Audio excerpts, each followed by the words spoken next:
Good morning guys. Meron ako ditong kalamay at saka meron akong tirang langka kagabi. Diyan to sa bakuran namin. Nakita to ng asawa ko na nalaglag. Pero sayang lang kasi yung kalahati bulok na. Yung kalahati na lang yung nakuha niya. Tapos yung kalahati pa ng kalahati ay ipinadala ko sa kanya sa trabaho para ayaw kasi ng masyadong hinog na langka.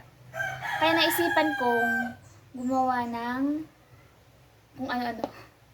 Kasi pagko-combine ko to, di ko alam kung anong kalalabasan.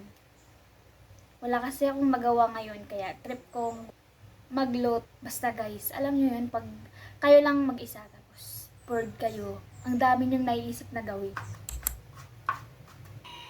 Time check guys, 9:27 na ng umaga. Tapos na pala akong maghiwa. Sa totoo lang guys, hindi ko talaga alam kung paano gumawa ng jam. May magawa lang. Lagyan ko lang ng konting tubig para hindi masunog. Lagyan ko lang ng konting asin.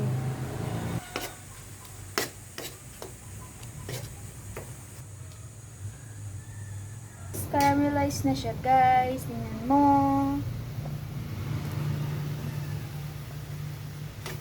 Yan.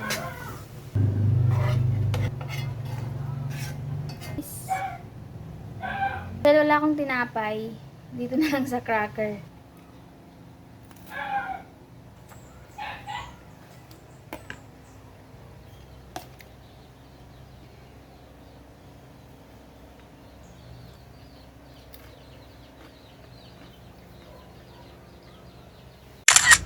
Good morning guys!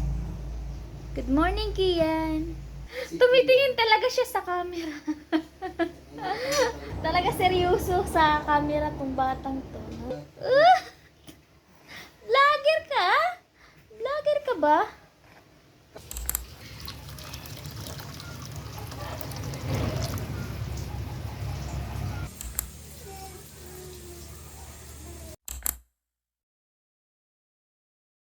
Iyan. Iyan. Iyan. Iyan. Iyan. Iyan.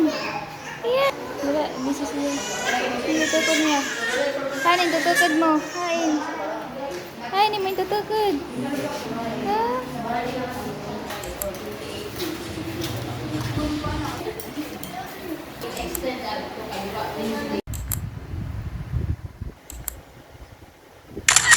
Hi guys, 11:03 kami nang dumating dito sa bahay.